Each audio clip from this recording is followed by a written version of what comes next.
Can you believe that an entire empire, a shining colossal beacon of civilization that once dominated the entire British Isle, could vanish so completely that its very name became nothing but a chilling whisper in the dust of history?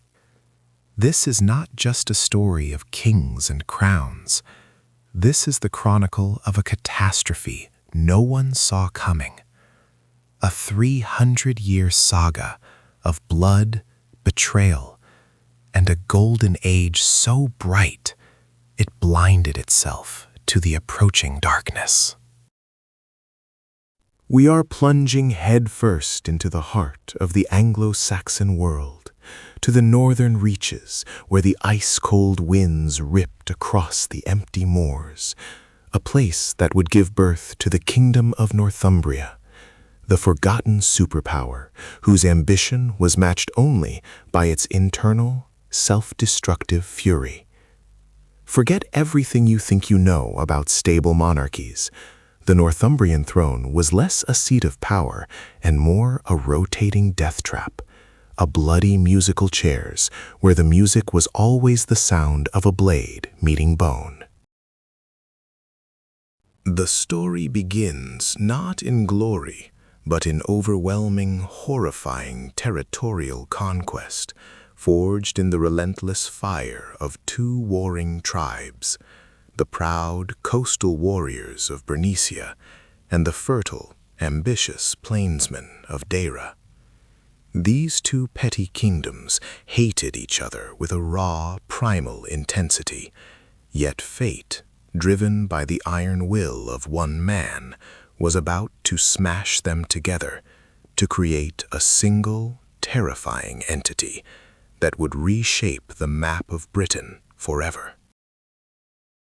That man, the first true architect of Northumbrian doom and dominance, was Aethelfrith, the pagan wrecker, a king whose reputation preceded him like the grim shadow of a coming storm. He wasn't interested in treaties or diplomacy. Aethelfrith's language was the scream of the dying, and his reign was characterized by a brutal, systematic expansion that wiped rivals off the map with chilling efficiency. Picture this, the late 6th century, a time of utter chaos where the descendants of the original Anglo-Saxon invaders were still hacking out territories from the remnants of the Romano-British world, the people we now call the Welsh. Aethelfrith of Bernicia saw the fracturing of the south and the weakness of the west, and he saw not neighbors, but targets, launching offensives that were more like genocidal purges than mere land grabs. His single greatest act of terror, the moment that truly solidified his legend and the foundation of Northumbria's power, was the complete annihilation of the British at the Battle of Chester around 616 A.D. This was not a minor skirmish. It was a massacre of unprecedented scale, targeting not just soldiers, but also the very symbols of British resistance. Aethelfrith realized that to truly dominate the island, he had to sever the connection between the northern British kingdoms and their brothers in Wales, and the city of Chester, guarding the Dee estuary, was the choke point. The battle that followed was so bloody that chroniclers across the centuries still shuddered when they recounted the sheer scale of the slaughter. But here is the twist, the dramatic irony that sets up the entire story. Aethelfrith didn't just fight the British. He also turned his terrifying focus inward, aiming to permanently erase the threat of his southern rivals, the Deiran royal line. The threat was personified by the young, exiled prince named Edwin, the true heir to Deira, who was now running for his life across the length and breadth of Britain, knowing Aethelfrith's assassins were always just one step behind. Aethelfrith hunted Edwin with a terrifying religious zeal, sending messengers and demanding the prince's head from every kingdom that dared offer him refuge, turning Edwin's life into a paranoid, endless flight. He made it clear, harboring Edwin meant total war with the terrifying new powerhouse emerging in the north. This relentless pursuit ultimately forced Aethelfrith's hand into a final, climactic confrontation. Edwin found temporary, desperate shelter in East Anglia under King Raedwald, a powerful but reluctant host. Aethelfrith, smelling blood, sent his final, irresistible demand: surrender Edwin, or face the unstoppable might of Northumbria. Raedwald, terrified of the northern terror, but morally compelled by his oath of hospitality, refused the demand, setting the stage for the earth-shattering clash that would define the next 2 centuries. The year is 616 AD, the location is the River Idle, and the very existence of Northumbria hangs precariously on the fate of 2 kings meeting in a field. Aethelfrith, confident in his reputation and his seemingly invincible army, marched south, ready to deliver the final, crushing blow.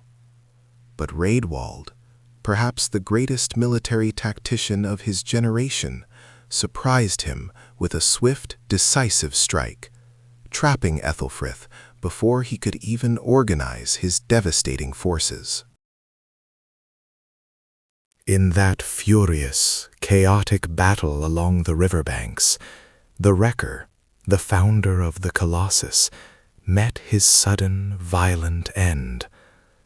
Aethelfrith fell, and with his death, the first great political shockwave rippled through the newly formed, unstable Kingdom of Northumbria, instantly throwing the throne into the very man he spent his life trying to eradicate: the returning, vengeful Edwin. This wasn't stability, it was the foundation of the curse. Northumbria was born from forced union and baptized in royal blood, establishing a horrifying precedent that would haunt its history. The only way to gain the northern throne was through exile, battle, and the brutal assassination of your predecessor. Edwin's dramatic return was the first beat in the rhythm of destruction that would eventually become the Northumbrian legacy. He inherited a vast, unstable territory, built by a monster. But now, he had the chance to change the narrative. He was the survivor, the prince who fled into the shadows and returned as the conquering lion, ready to turn Northumbria from a domain of terror into a legendary Christian superpower. But remember the structural fault line that ran through its core. Deira and Bernicia were still 2 hearts beating in an unnatural cage. Edwin's reign would be glorious, but the seeds of endless civil war were already planted deep in the soil, ready to sprout into a forest of daggers the moment his vigilance slipped. The stage is set for a golden age, built on a graveyard of ambition. Prepare yourself, because the true story of the forgotten Northern Empire is about to begin. And trust me, it's far more brutal than the sanitized history books ever dared to tell you. We start now with Edwin the King and the dangerous question of whether he can hold together the deadly empire that his enemy built. The year is 616 A.D. Aethelfrith the Destroyer, the man who forged this bloody northern kingdom from fire and bone, lies dead. He fell at the hands of the very man he hunted for years, Edwin, the exiled prince of Dara. The cycle of vengeance, the dark heart of Northumbrian politics, had just completed its first full rotation, and the kingdom breathed a collective, terrified sigh of relief. Or was it fear? Edwin, now king of both Deira and Bernicia, faced a challenge far greater than winning the crown, keeping the two warring, resentful provinces from tearing each other apart. Bernician nobles, loyal to Aethelfrith's dynasty, did not suddenly vanish into the mist. They fled, taking Aethelfrith's young sons, among them Oswald and Oswiu, to the cold, unforgiving lands of the Picts and the Scots, nursing a generations-long grudge that would eventually spill oceans of blood. This was not merely a royal succession. It was a profound geographic and political trauma. Edwin knew that to survive, he couldn't just consolidate, he had to dominate, turning the external gaze outward before the internal rivalry could consume him. Edwin's reign was not founded on forgiveness. It was built on iron discipline and strategic terror. He had seen what internal weakness wrought, and he was determined to eradicate it by pushing the frontiers aggressively, first seizing the crucial trading post of Elmet in the west, cementing his authority over key routes and resources. This wasn't just warfare, it was commerce and control, laying the groundwork for the immense wealth that would define Northumbria's brief golden age. He looked north, conquering the Scottish regions of Gadaden, and then, crucially, he looked south, to the most powerful of the Saxon kingdoms, Kent. This maneuver was designed to achieve two things: political supremacy and religious legitimacy. Edwin sought the hand of Princess Ethelberg of Kent. But there was a catch, a massive, civilization-altering condition. Ethelberg was Christian, the daughter of the powerful King Aethelbert, and she would not come north without her chaplain, Paulinus, or without the freedom to practice her faith in the very heart of pagan Northumbria. This was the pivotal moment. The ancient world collided with the future. Edwin, the mighty warrior king who still consulted the old pagan priests and worshipped Woden, had to weigh political necessity against spiritual tradition. Paulinus was not just a priest, he was a political operative, subtly chipping away at the foundation of the old faith, presenting a new, unifying spiritual narrative that transcended the Bernician-Deiran divide. The story of Edwin's conversion is the stuff of legend and high drama, recorded in stunning detail by the Venerable Bede. It wasn't a sudden, blinding revelation. It was a slow, agonizing calculation, amplified by a near-fatal assassination attempt orchestrated by the West Saxons. When Paulinus reminded Edwin of a prophetic dream he had while in exile, and then miraculously predicted Edwin's survival after the assassination, it sealed the deal. The king, desperate for stability and the blessing of a god who seemed to offer better political success than the old pantheon, agreed to consider the new faith. But the truly cinematic moment belongs to Kofi, the chief pagan priest. He stood before the Witenagemot, the assembly of wise men, called to debate the new religion, and delivered one of the most incredible speeches ever recorded in Anglo-Saxon history. He didn't defend the old gods. He ruthlessly condemned them. He said their service yielded nothing, demanding why, if the gods held true power, he, their most faithful servant, was not the richest and most powerful man in the kingdom. He called the old faith powerless, a betrayal. He then called for a leap of faith, comparing human life to a sparrow flying quickly through a warm hall on a cold winter night. A brief, fleeting moment of light and safety between the immense, unknowable darkness of what came before and what follows after. This dramatic, almost revolutionary pronouncement gave Edwin the political cover he needed.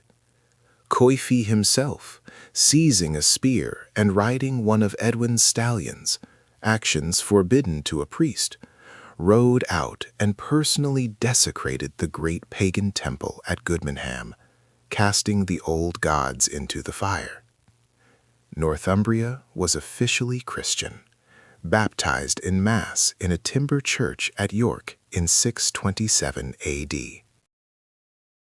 With the backing of the new Christian god, Edwin's power exploded.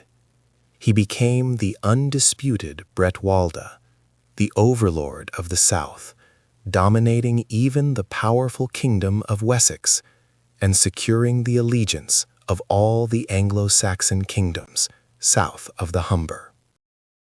The chroniclers speak of an unheard-of peace and prosperity that descended upon the north.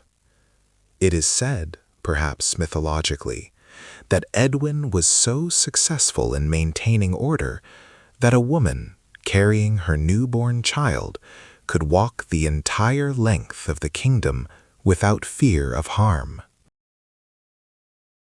He established a massive, unified kingdom, stretching from the Firth of Forth down to the Humber. A true imperial vision that seemed invincible. He even oversaw the minting of the first Northumbrian coinage, a concrete sign of centralized, sophisticated power.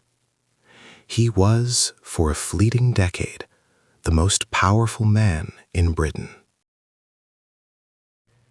But absolute power attracts absolute enemies, and the stability of Northumbria was a lie built on coercion, not consensus.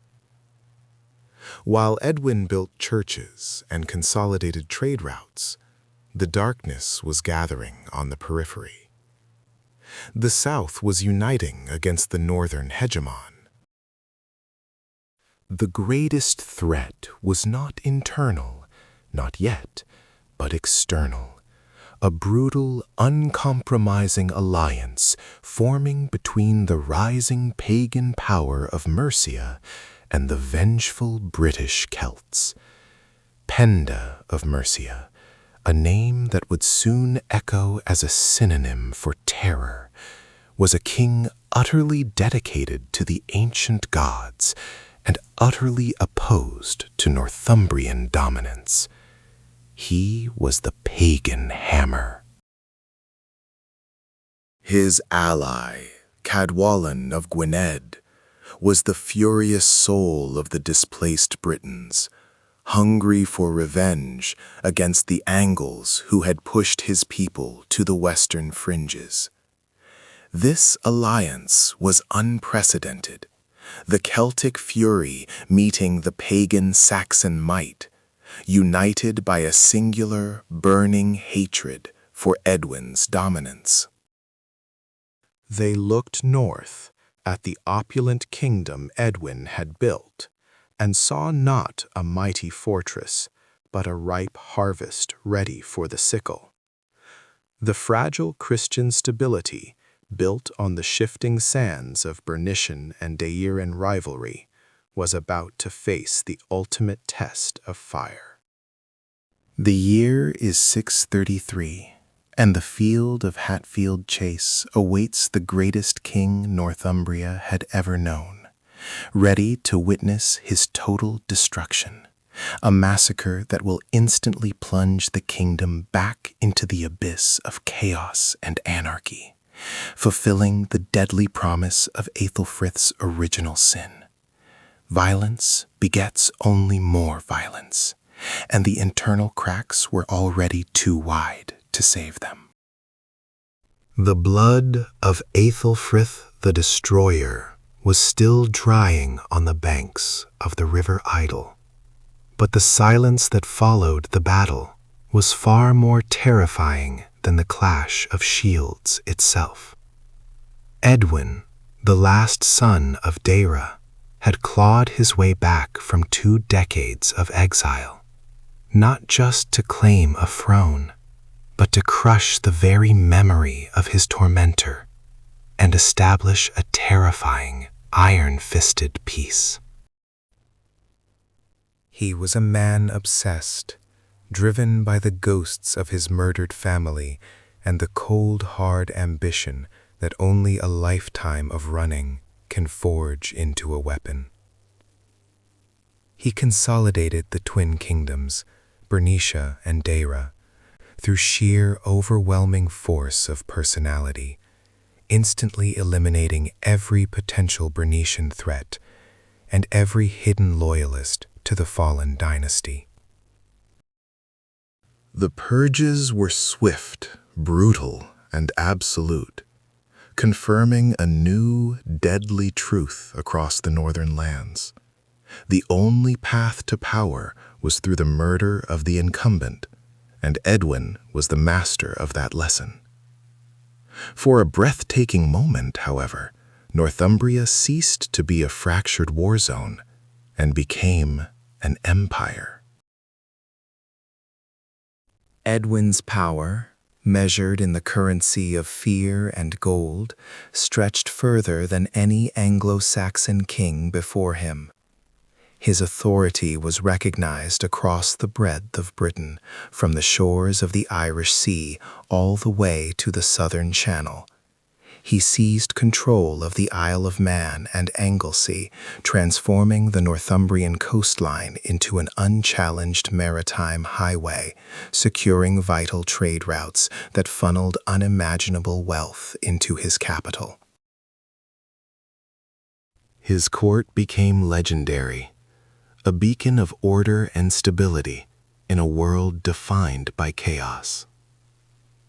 Legend tells that royal standards, the terrifying insignia of absolute dominion, were carried before him even in times of peace, a symbol of Roman-like authority never before witnessed in the bleak, muddy corners of Britain. This was the pinnacle, the stunning, blinding peak, the moment the world held its breath, witnessing the undisputed birth of a true northern superpower. But beneath the veneer of gilded stability, a deep, seismic fault line was opening, the terrifying chasm of faith. Edwin married the Christian princess Athelberg of Kent, a political alliance that came with an explosive, non-negotiable condition. She brought the Bishop Paulinus, a man whose gaze was fixed on converting the pagan heart of Northumbria. This was not merely a change in worship. It was a fundamental, societal shattering of the old order.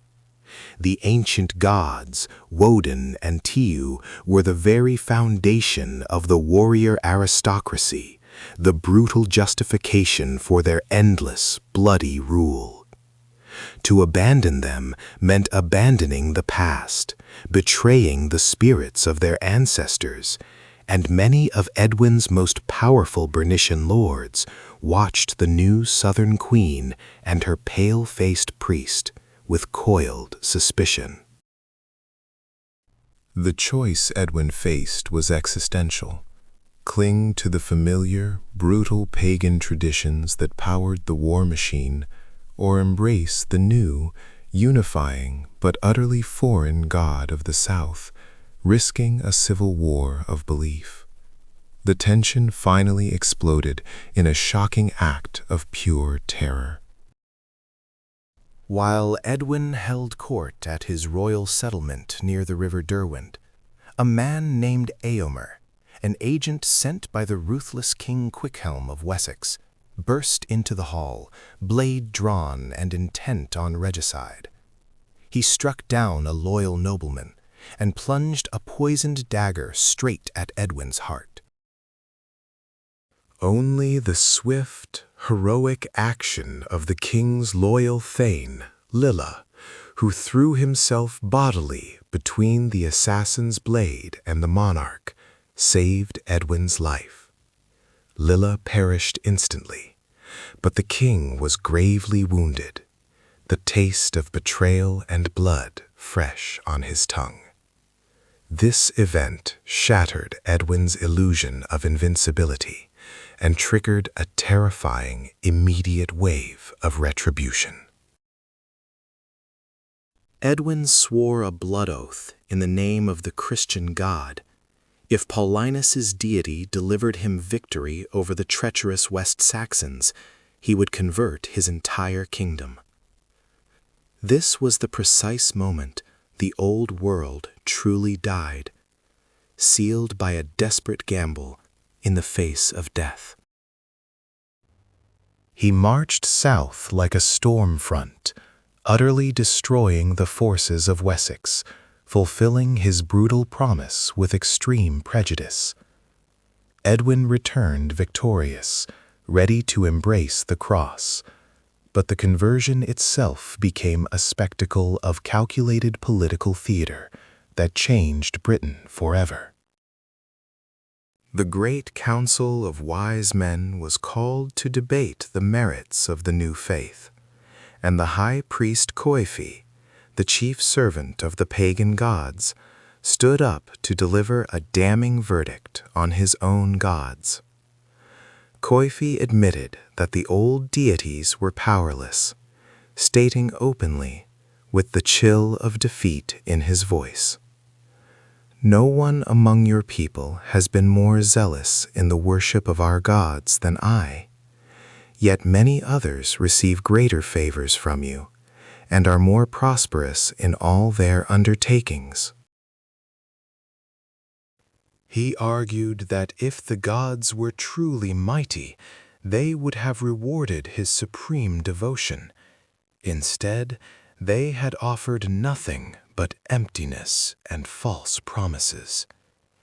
In a staggering moment of public apostasy, Coifi demanded a horse and weapons, forbidden items to a priest of the old ways, and rode out to personally desecrate the sacred temple at Gudenham, casting a torch into the wooden structure that had housed centuries of Northumbrian faith. The old world burned to ash, and the new era of Christian Northumbria began. Edwin and countless thousands were baptized by Paulinus in a hastily constructed wooden church at York in 627 AD. For 6 brief, fragile years, the Christian peace held, a miracle floating on a rising tide of pagan rage and ancient grudges. But Edwin's sudden conversion had alienated the deep Northumbrian aristocracy, the Bernician lords who viewed the southern god and the southern queen with profound suspicion. They saw weakness where Edwin saw unity, a soft southern import replacing the hard, unforgiving spirit of the north. And while Edwin was looking south toward Kent and Rome, the darkness was gathering in the west and the Midlands. The ancient enemy, the Britons, coalesced under the ferocious leadership of Cadwallon of Gwynedd, a king driven by the centuries-old, unquenchable hatred of the encroaching Saxons. But the truly terrifying threat emerged from Mercia, Penda, the embodiment of ancient Anglo-Saxon fury. Penda was a committed, unwavering pagan king, a military genius who despised the soft, civilized ways of Christian Northumbria. These two titans, the vengeful Briton and the savage pagan, forged an unholy, deadly alliance, bound by their mutual goal, the absolute and total destruction of Edwin, the man who dared to unite Britain under a single Christian banner. Edwin had spent 2 decades running and 6 years reigning in a flash of gold. Now he would spend his final moments fighting a 2-front war he could not possibly win, a direct, chilling consequence of the violence he used to seize the throne and the deep, unhealed divisions his new faith had brutally exposed. The stage was set for the bloodiest disaster Northumbria had ever known, the horrific collapse of a golden age that was never meant to last. The year 633 A.D. It was not merely the death of a king. It was the total dismantling of an empire built on fear and fragile unity. When Edwin fell at Hatfield Chase, struck down by the unholy alliance of the pagan Mercian Penda and the relentless Welsh tyrant Cadwallon, the Northumbrian dream didn't just end. It exploded into 1,000 shards of bloody chaos. All the grandeur, the Bretwalda title, the golden age of conversion, gone in a single, devastating moment that echoed across the terrified island. The long-suppressed hatred between Bernicia and Deira, the foundational flaw Aethelfrith had tried to bury with his ruthless marriage, burst forth like a poisoned geyser. Northumbria ceased to exist. It reverted instantly to the petty, vicious kingdoms it had once been, devoured by its own internal hatreds and the terrifying external forces that smelt blood in the water. The crown split instantly, tearing the fragile union apart. In Deira, Edwin's cousin Osric clawed his way to the throne, desperate to hold on to the south and salvage the remnants of Edwin's authority. In Bernicia, Edwin's half-brother Eanfrith seized the north, a terrifying throwback to the old, brutal ways of their father, Aethelfrith, and immediately renounced the Christian faith, desperate to appease the triumphant Penda. They ruled for barely a year, a fleeting breath of misery, before the true predators arrived to finish the job. Cadwallon, the Welsh king, didn't just defeat Northumbria. He intended to erase it from the map, seeking ultimate bloody vengeance for generations of Saxon encroachment on Celtic lands. He was the whirlwind, the storm of furious retribution unleashed. Osric, arrogant and ill-prepared, made a fatal mistake. He tried to besiege Cadwallon in the heavily fortified city of York, mistaking the Welsh dragon for a cornered, exhausted wolf. Cadwallon broke out, his cavalry a terrifying spectacle of Celtic fury and speed that the sluggish Saxon forces could not possibly withstand. Osric was slaughtered, his reign ending in ignominy and shame, a lesson in why you never challenge a tidal wave with a simple wooden shield. Aethelfrith, watching his southern rival vanish in a pool of blood, attempted a desperate, cowardly peace negotiation, hoping to appease the unstoppable warlord with promises and tribute, ignoring the terrifying lessons of history. Aethelfrith walked straight into a trap, a fatal miscalculation of honor and diplomacy, believing that the rules of engagement still applied to a man consumed by pure hate. Cadwallon, who ironically claimed to be a Christian, showed a savagery that would make the fiercest pagan shudder.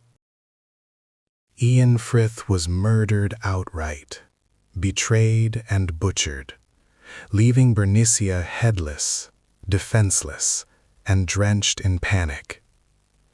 This was the most terrifying interregnum Northumbria would ever face, a period defined not by internal strife, but by external, genocidal occupation.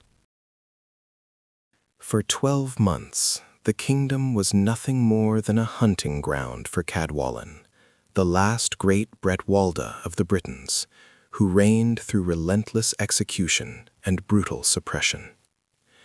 It was known simply as the Terrible Year, the absolute nadir, the point of no return, where the dream of a unified English North seemed utterly extinguished by fire and sword. Every village burned, every monastery emptied, every hopeful Christian forced to flee or die under the terrifying, vengeful Welsh blade. The pagan gods seemed to laugh at the weakness of the new faith, demanding ritual sacrifice for the sins of Edwin and his Roman priests. But from the deepest shadows of this year of despair, a whisper of fierce, unyielding hope began to travel south from the frigid Scottish borderlands. This was the moment for Oswald, the true surviving son of Aethelfrith, a prince who had spent 17 long years in bitter exile, learning the arts of war and faith in the distant, austere cloisters of Iona. While Edwin, his rival, had embraced the courtly, organized faith of Rome, Oswald had absorbed the rigorous, fiery zeal of the Celtic tradition, a belief forged in hardship and austerity, not courtly splendor and political maneuvering.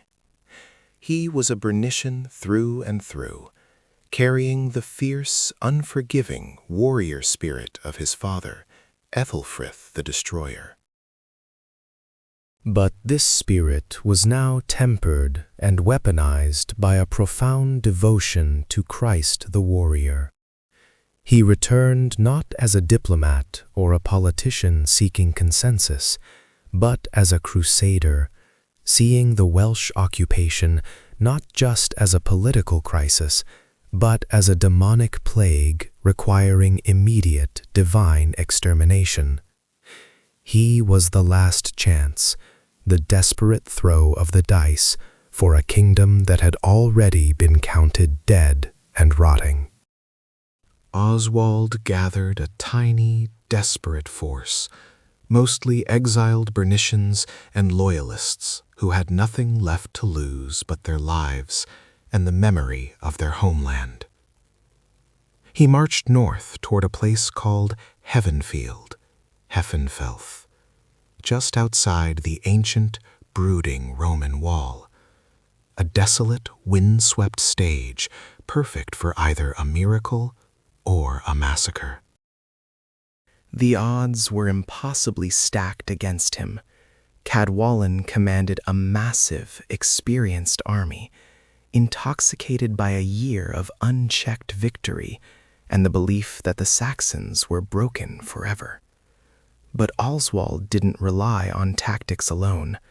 He relied on an unwavering, almost fanatical belief in divine intervention.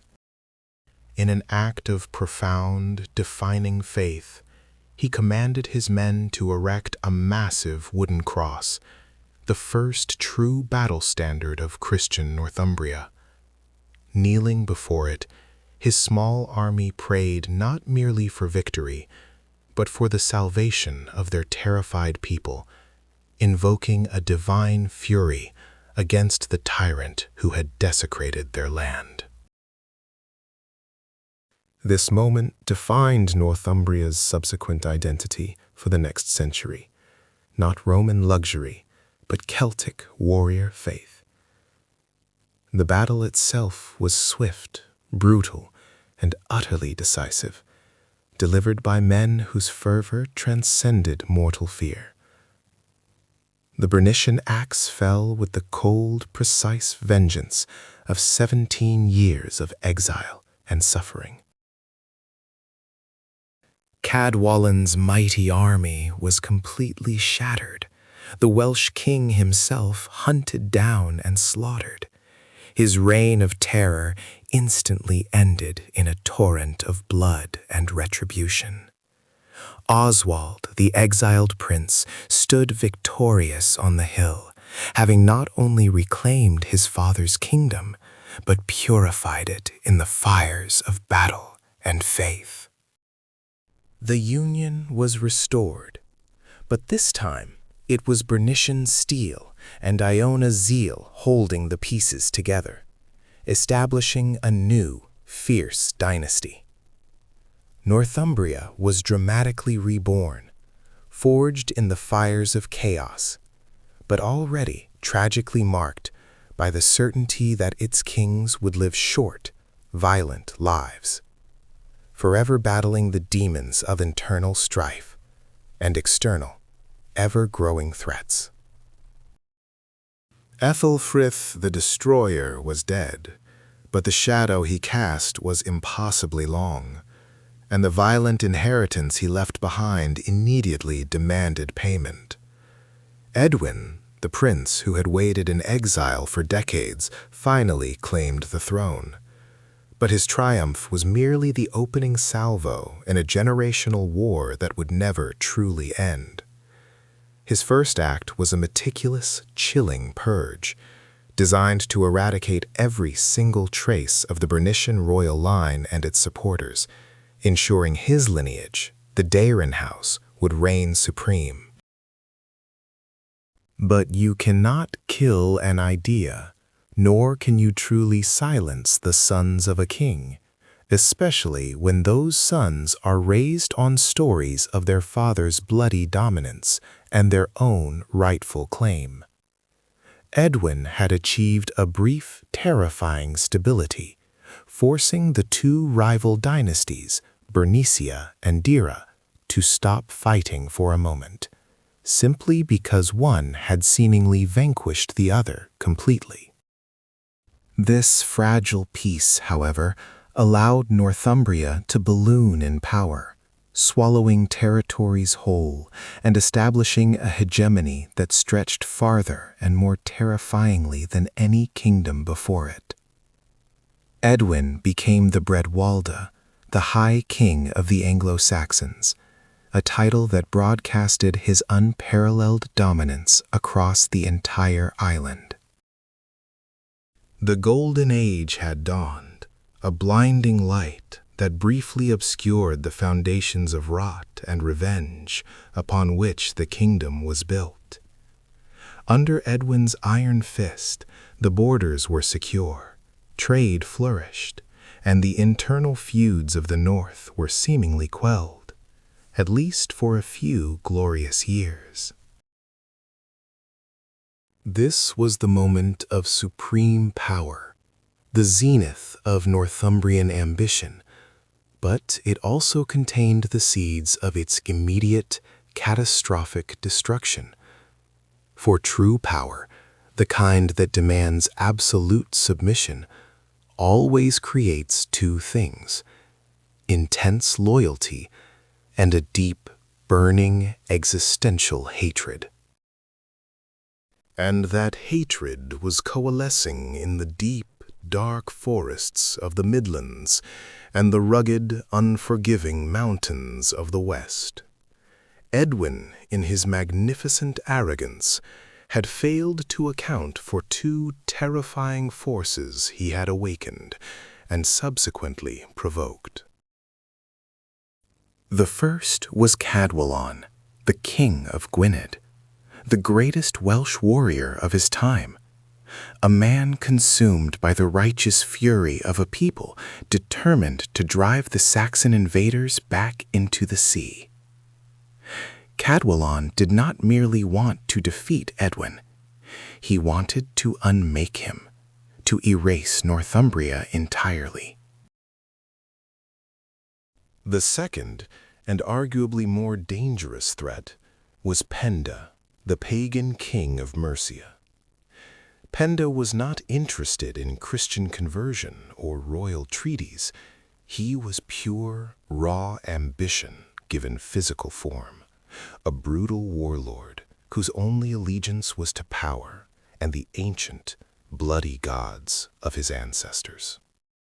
When these two forces, the vengeful Briton and the savage pagan, formed an alliance, the entire Anglo-Saxon world gasped in terror. This was an unholy coalition designed not for conquest, but for absolute devastation. Edwin, the Christian Bretwalda, had stood too tall, and now the earth was shaking beneath him. Meanwhile, the true ghosts of the Northumbrian throne were waiting.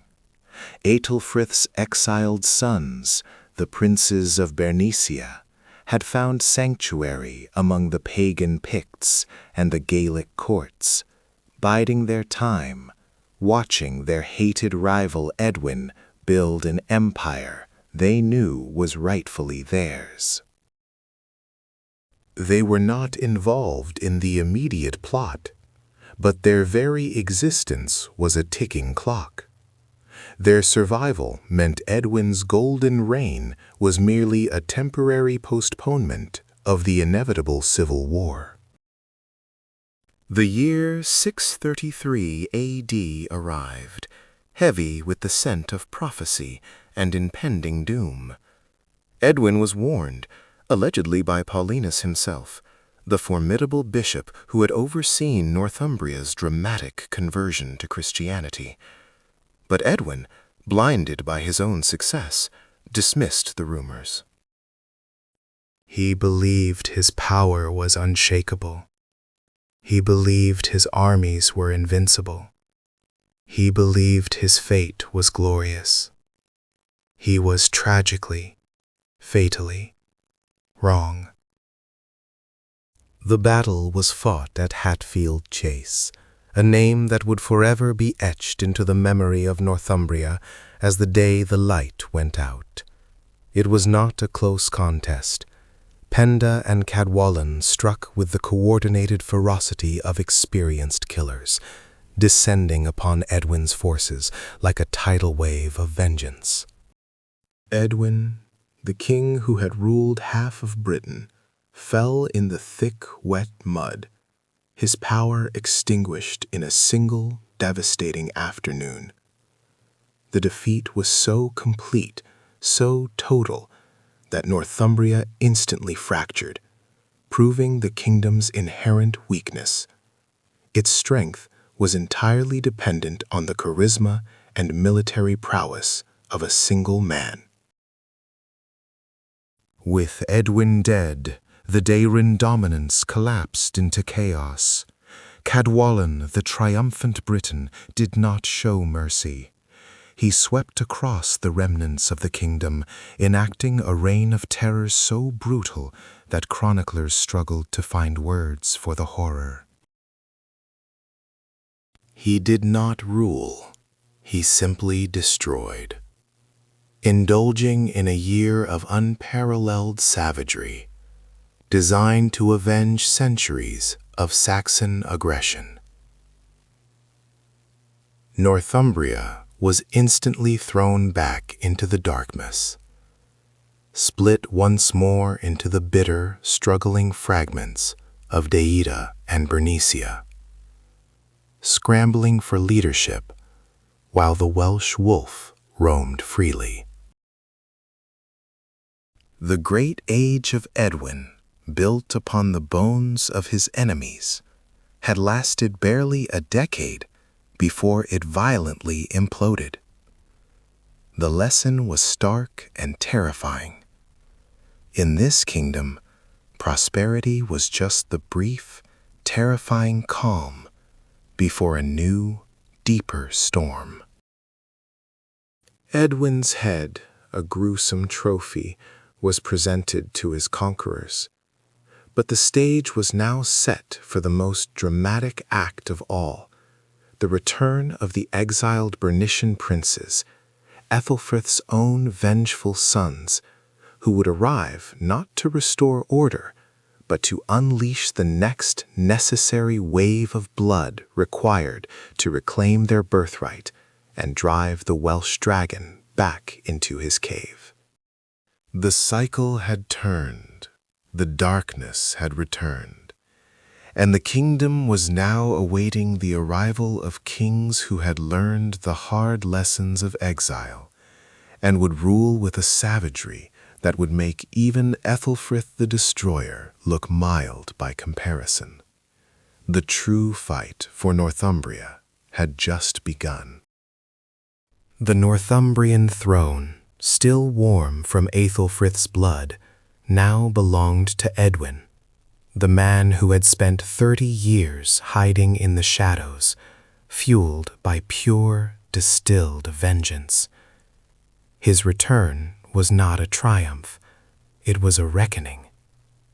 Every noble who had sided with Aethelfrith, every family that had benefited from his tyranny, felt the chilling grip of fate tighten around their throats.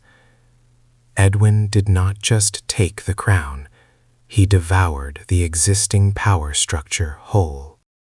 The old loyalties of Bernicia were systematically purged, replaced by Edwin's own trusted warlords and administrators, men who owed their entire existence to the new king's frightening determination.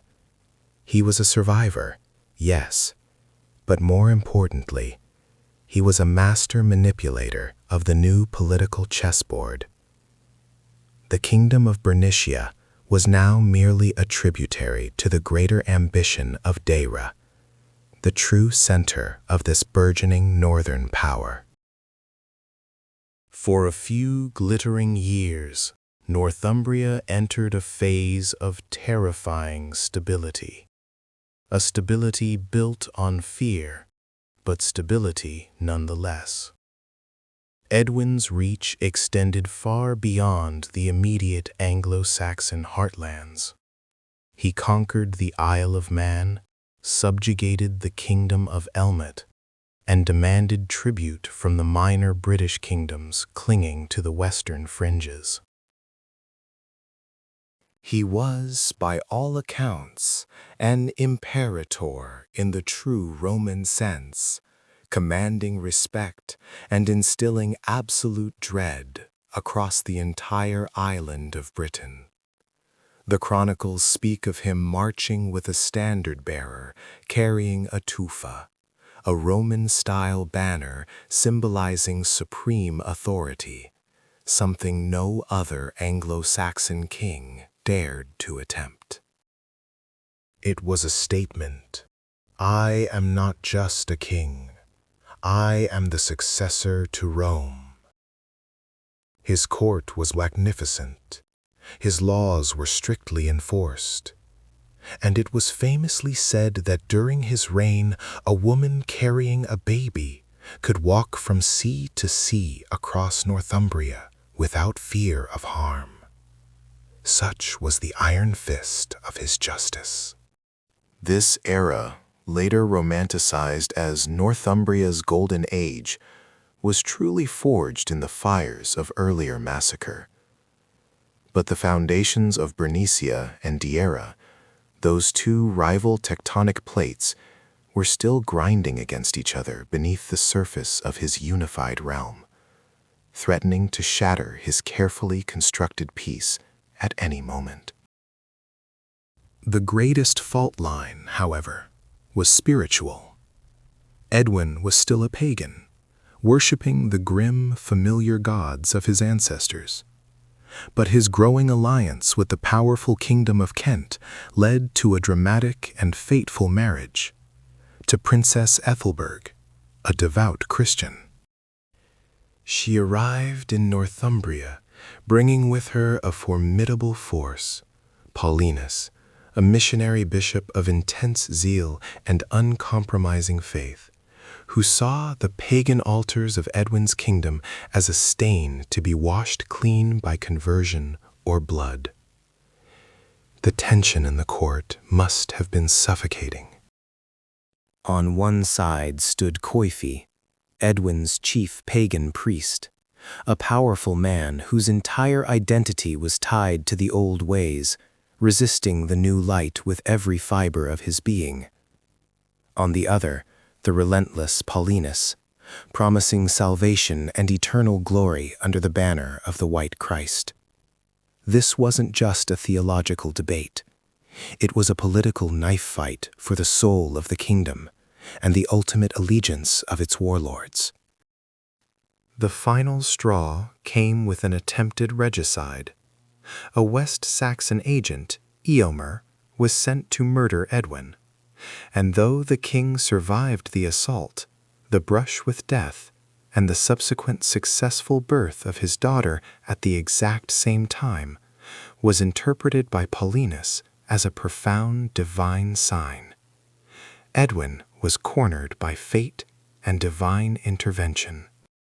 He called his council to the great hall, demanding a decision that would reshape their world forever, forcing them to choose between the ancient darkness and the blazing new light. Kofi, the high priest, shockingly spoke first.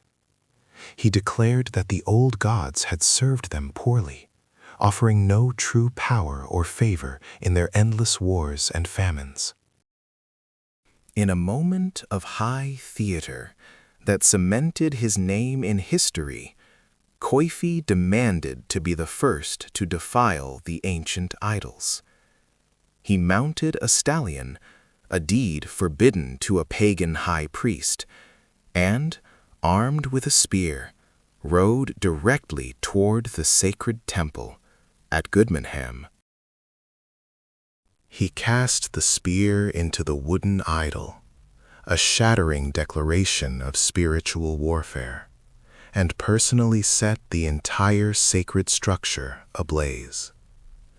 The flames that engulfed the pagan temple were the same flames that ignited a new chapter for Northumbria, one where the church and the crown were inextricably bound, for better or for worse. Edwin the pagan warlord became Edwin the Christian king. Baptism followed, a spectacular event, and suddenly Northumbria, the wild and brutal northern realm, was the shining beacon of Christianity in Britain, drawing the awe and envy of the southern kingdoms. This conversion, though powerful and sincere for many, instantly created a massive, resentful undercurrent among the Bernician nobles who still clung fiercely to their ancestral beliefs and saw this Deiran king's new faith as yet another imposition designed to erase their identity. The knife of internal division had just been sharpened by a cross. While Edwin was busy building his Christian empire and solidifying his personal power, a shadow was growing vast and terrible in the Midlands. This shadow had a name: Penda. Penda, The king of Mercia was everything Edwin was not, unapologetically pagan, utterly ruthless, and possessing an ambition so immense it threatened to swallow all of Britain whole. Penda watched Edwin's meteoric rise with cold, calculating eyes, recognizing that Northumbria's glory could only be built upon Mercia's utter subjugation. Penda was a force of nature, a man driven by the old, fierce gods, and a deep, consuming hatred for the encroaching power of the Christian North.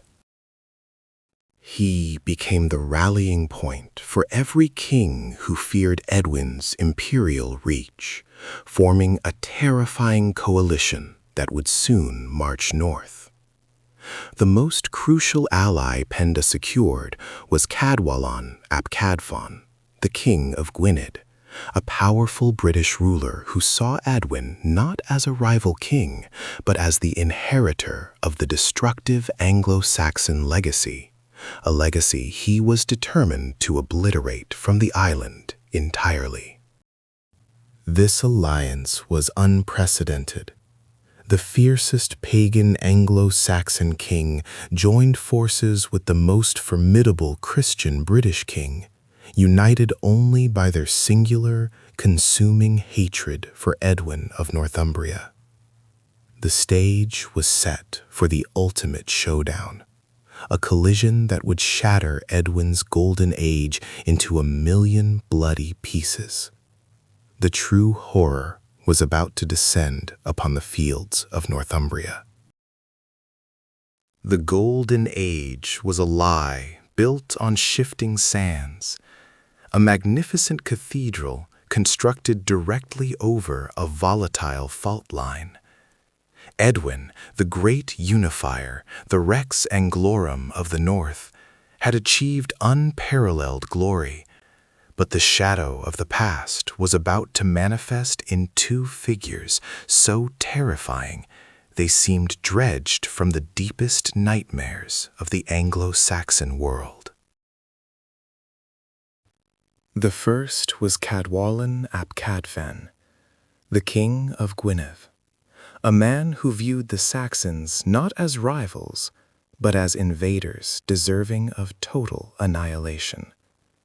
He was the last blazing star of the old Romano-British world, fueled by centuries of loss and a burning, visceral hatred for the English kingdoms that had swallowed his ancestral lands. This was not a border skirmish. This was the ultimate reconquista, a vengeful spirit finally given the army and the opportunity to strike at the heart of the usurper's kingdom. His campaigns were marked by a savagery that chilled the bones of even the toughest Saxon warriors, leaving trails of destruction and scorched earth in his wake.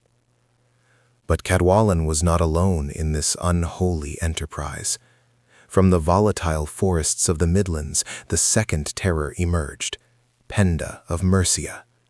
This man was not merely a king, he was the personification of pagan resistance, a ferocious, uncompromising heathen who despised the growing influence of the Roman cross that Edwin had embraced.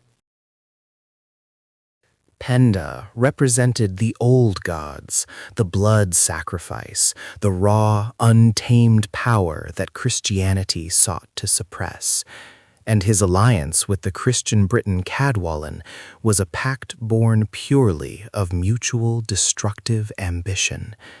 The enemy of my enemy is the axe for my hand. Together, they formed an alliance of pure, concentrated malice, aimed squarely at the glittering, yet fragile, jewel that was Northumbria. Edwin must have seen the dark clouds gathering, the signs in the sky turning red with impending doom, but perhaps the comfort of his power had made him slow to react to the sheer speed of their combined assault. The inevitable collision occurred in the year 633 AD, a date etched in blood and ash into the very foundation of Northumbrian history. The place was Hatfield Chase, a marshy, unforgiving battlefield, destined to become the grave of Northumbria's shining promise. It was here that the unstoppable force of Cadwallon's vengeance met the immovable object of Edwin's veteran Bernician and Deirian forces, backed by the zealous fervor of their newfound Christian faith. The resulting battle was not a measured military engagement. It was an apocalypse, a whirlwind of blades and screaming men, where the very air tasted of iron and despair. Edwin, the great king, the Bretwalda, found himself completely overwhelmed, his forces routed, his personal guard scattered like dust in the wind. The sheer brutality of the pagan British coalition was too much for the Northumbrian ranks to withstand. When the bloody sun finally set that day, Edwin lay dead on the field, his reign brutally concluded, the golden age extinguished in a single devastating stroke. Along with him fell his son, Osfrith, and the power structure he had so painstakingly erected instantly crumbled into dust. Northumbria, unified for less than 2 decades under Edwin's strong, benevolent hand, immediately fractured, tearing itself apart under the stress of the disaster. The fragile political bond between Bernicia and Deira snapped, proving once again that the foundational instability of the kingdom was its greatest, most fatal weakness. The ancient, festering rivalry immediately resurfaced, poisoning the atmosphere as the defeated remnants of Edwin's court desperately scattered. The vacuum left by the fallen Bretwalda was terrifyingly large, and into that vacuum stepped the merciless boot of Cadwallon. What followed was the most dreadful year in Northumbrian memory, a period often simply referred to as the Year of the Sword, or Cadwallon's Reign of Terror. The Briton king, having achieved his goal of vengeance, showed no mercy, systematically ravaging the Northumbrian lands, hunting down the surviving royal lineage, and crushing any semblance of resistance. He did not seek to rule the Saxons. He sought to eradicate them, to cleanse the land of their presence, turning the fields of Bernicia and Deira into open slaughterhouses. The Christian clergy, who had flourished under Edwin, were especially targeted, facing martyrdom and destruction as the pagan forces celebrated their victory. The kingdom was plunged into a state of absolute anarchy, a complete regression from the sophisticated rule Edwin had established. The very idea of a unified Northumbria vanished overnight, replaced by 2 desperate, fragmented principalities scrambling for survival under the shadow of the Terror King. In Deira, Edwin's cousin, Osric, managed to seize the throne, while in Bernicia the rule fell to Eanfrith, Aethelfrith's son, who had returned from exile upon Edwin's defeat. But their reigns were pathetic, defined only by fear and apostasy. To appease the furious pagan British power structure, both kings instantly renounced the Christian faith that Edwin had championed, attempting to buy their survival by reverting to the old, familiar gods of their ancestors. This desperate maneuver was the ultimate sign of Northumbria's instantaneous spiritual and political collapse, a complete rejection of Edwin's legacy, simply to stay alive. Yet appeasement failed. Within 12 short months, both Osric and Eanfrith were brutally assassinated by Cadwallon, proving that the taste of power was sweeter to the Briton than any short-lived truce. Cadwallon's rampage had successfully reduced the proudest kingdom in Anglo-Saxon England to a broken, headless corpse, awaiting the final, fatal blow. The stage was now perfectly set for the true hero of this chronicle to emerge, the man who had witnessed the terror firsthand, and now carried the weight of his entire defeated nation upon his shoulders. This was Oswald, Eanfrith's brother, another son of the terrifying Aethelfrith, a man forged in the unforgiving fire of exile and defeat. He was the last true hope against the relentless tide of destruction, the final chance for Northumbria to pull itself back from the abyss of annihilation and re-establish the supremacy that its geography demanded. But to do so, he would have to face the unimaginable terror of Cadwallon's legions, a task that seemed utterly impossible given the recent devastating failures of his predecessors. The fate of Northumbria, Christianity in the north, and potentially the entire future of English identity now rested on the shoulders of this one desperate prince who had nowhere left to run and nothing left to lose. The resurrection was about to begin, but the cost would be astronomical. The moment Edwin rode back into the heart of Deira, the air crackled, not with celebration, but with a palpable sense of dread.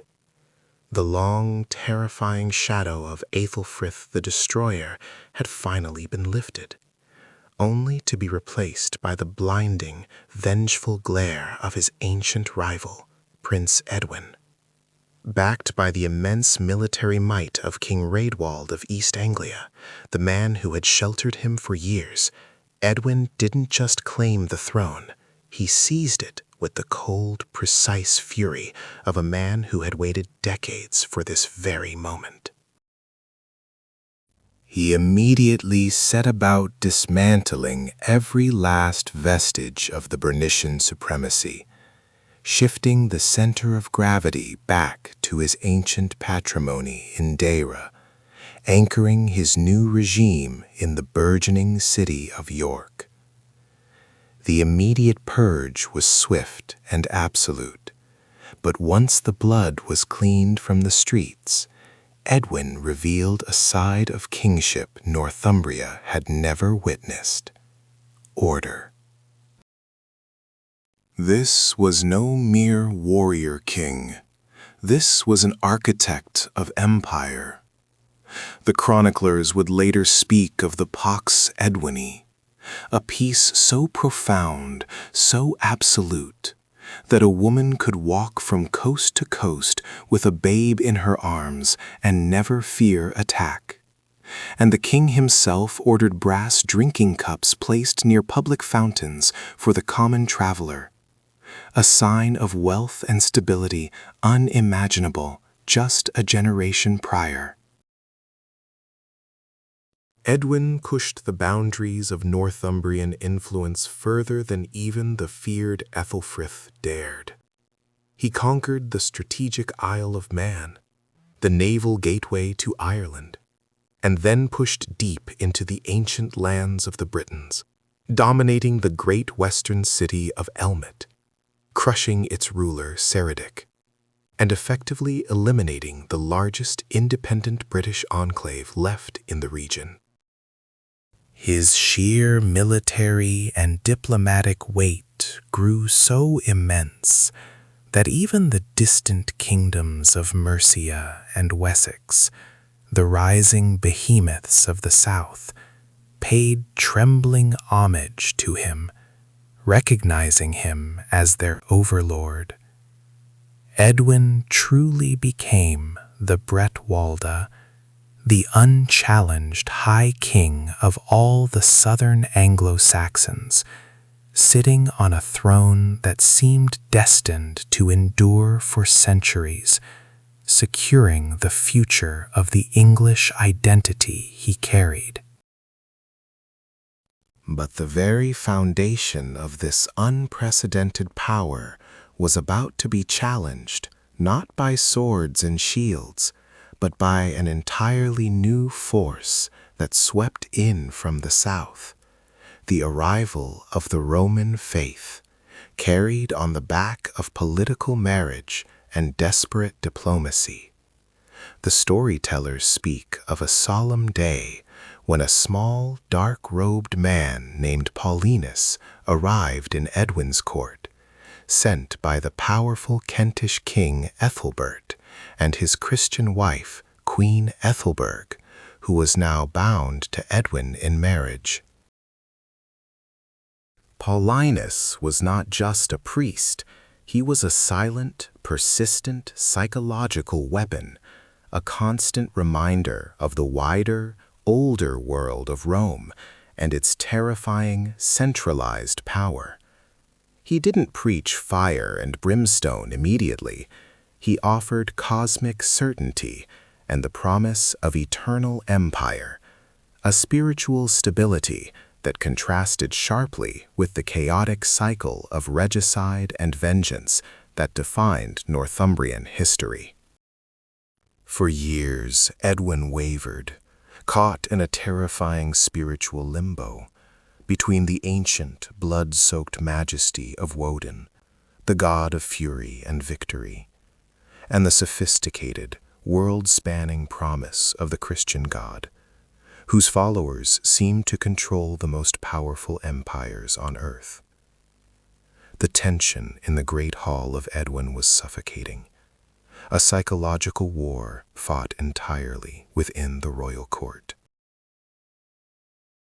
Every earl and every warrior watched their king wrestle with a decision that would redefine their very existence, a decision that carried the very real risk of divine retribution from the ancient, savage gods of the northern forests and icy seas. The moment of truth arrived in a great council meeting, an event mythologized for 1,000 years by the chroniclers, where Edwin, in a voice heavy with fate, called upon his wisest counselors to speak openly about the merits of this new creed. First spoke the chief priest, Coifi, the man whose entire life had been dedicated to serving the pagan gods of the north, the very embodiment of the old religious order. Coifi, shockingly, admitted that the old gods were powerless and had granted him no special favor, despite his lifelong devotion to them and his constant sacrifices. He pointed out the utter futility of their ancient rituals and the spiritual void they left behind. He used the most famous metaphor in all Anglo-Saxon history to explain the sudden hope the new religion offered. None of us knows for certain what comes before this life or what comes after it. This life of man is like the flight of a sparrow through a warm, lit hall, he declared, his voice ringing with desperate clarity.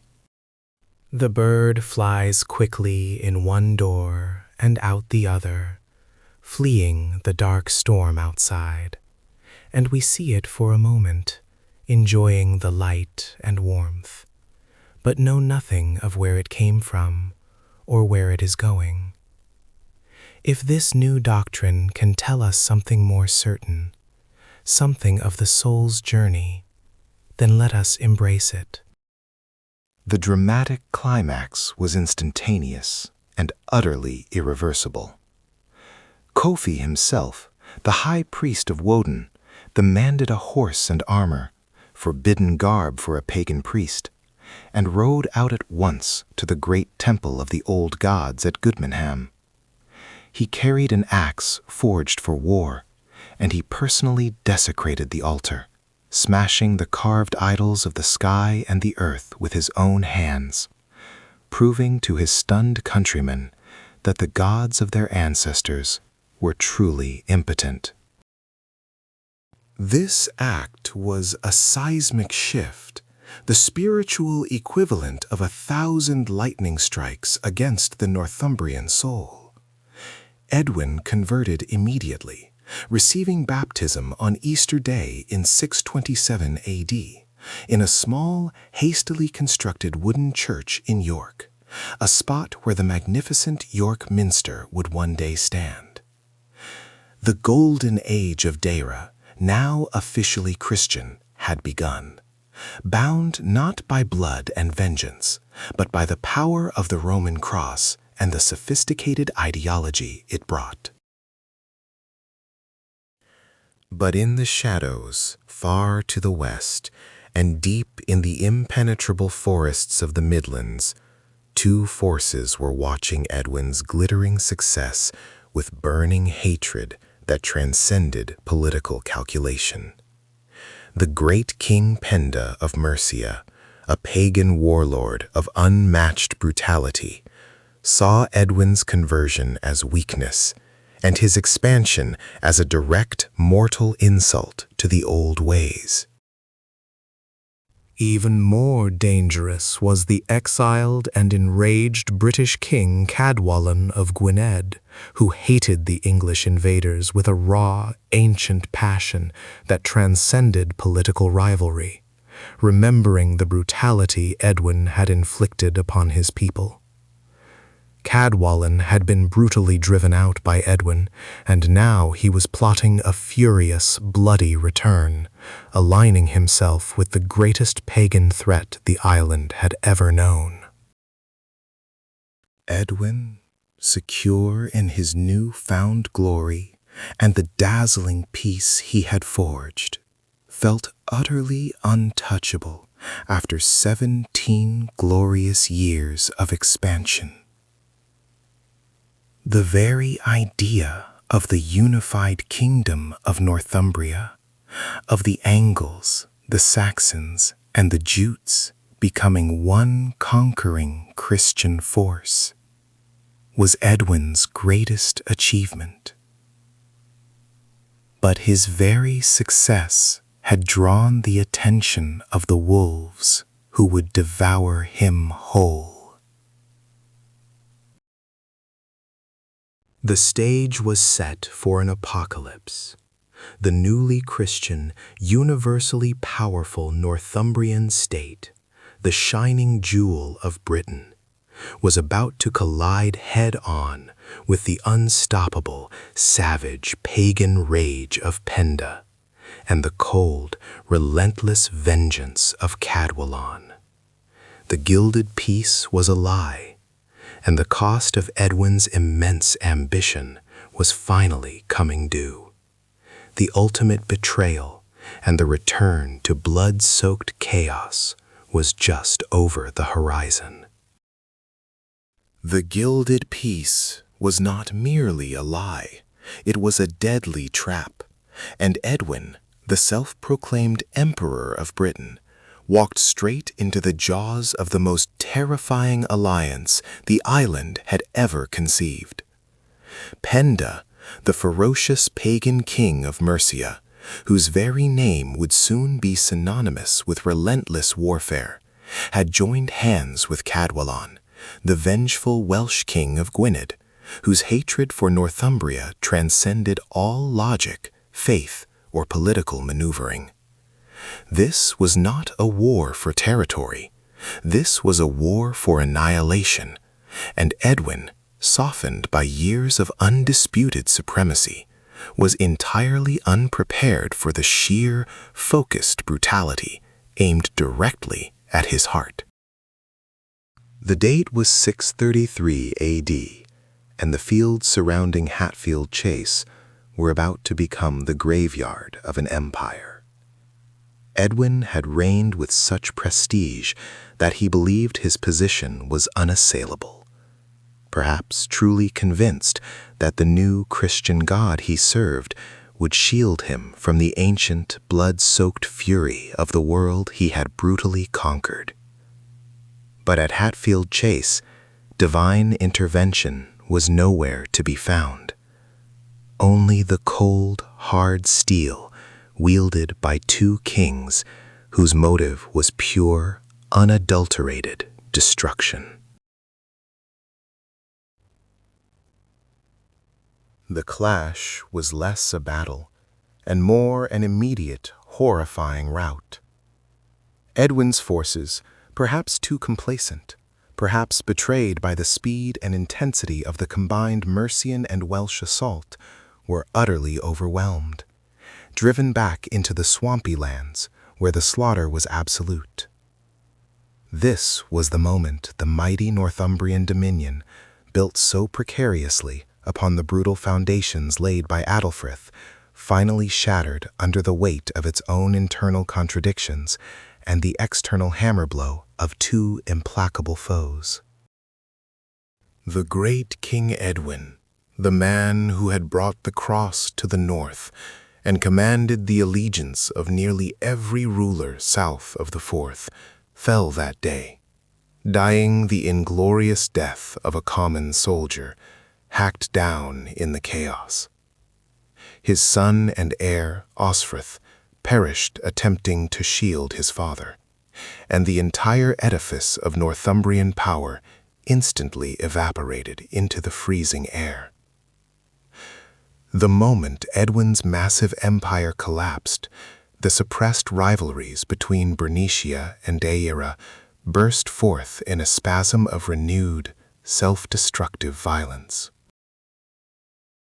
The kingdom immediately fractured back into its two original, bitterly opposed halves, fulfilling the curse that had haunted the region since the days of Ida the Flame-Bearer.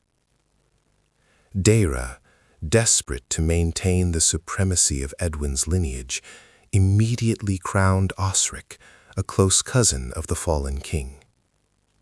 Simultaneously, Bernicia seized the opportunity to throw off the Dairin yoke, calling back Eanfrith, one of Aethelfrith the Destroyer's surviving sons, who had languished for 17 years in cold exile among the Picts and Scots. What followed was known forever in the grim history books as the Annus Horribilis, the terrible year. Northumbria had ceased to be a kingdom and had become a scorched, desolate killing ground, subjected to the unchecked, terrifying wrath of Cadwallon. The Welsh king was not satisfied with victory. He demanded total vengeance against the hated Anglo-Saxons, sweeping through the region like a force of nature, slaughtering indiscriminately, heedless of their frantic, desperate attempts to re-establish order.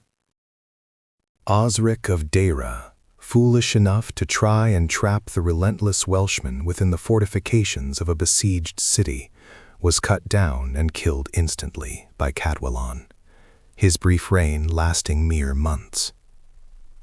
Eanfrith of Bernicia, equally desperate and perhaps lacking the killer instinct of his father Aethelfrith, attempted to sue for peace, approaching Cadwallon with a small retinue, offering tribute and supplication.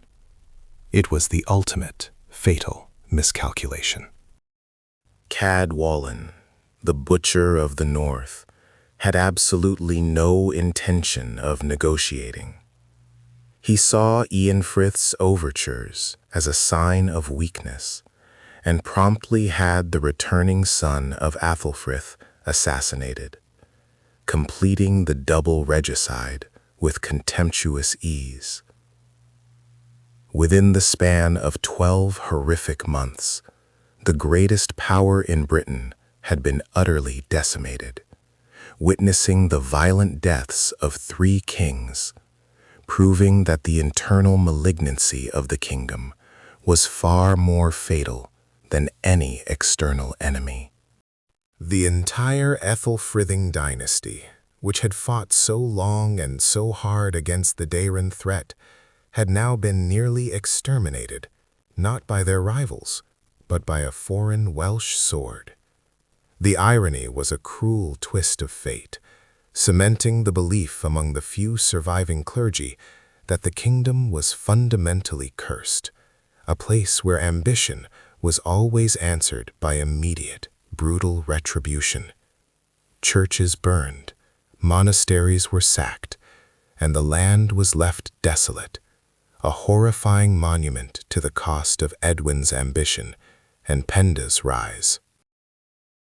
But even in the blackest night, a tiny, improbable candle of hope remained, flickering in the far northern reaches of exile.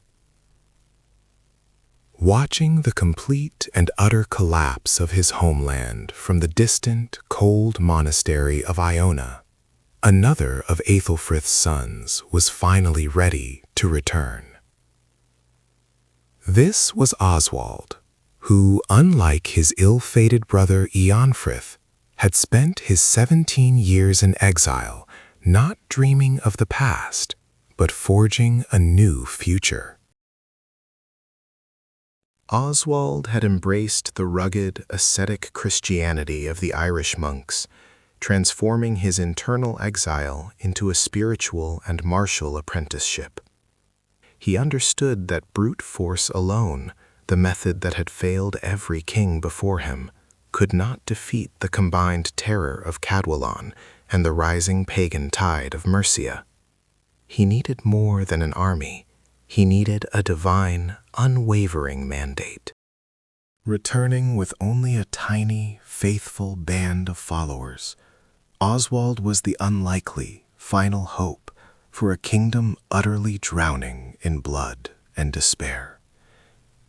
His mission was terrifyingly simple: to challenge the merciless Cadwallon and fight a battle against odds so impossible that they required not tactical genius, but absolute, fanatical faith.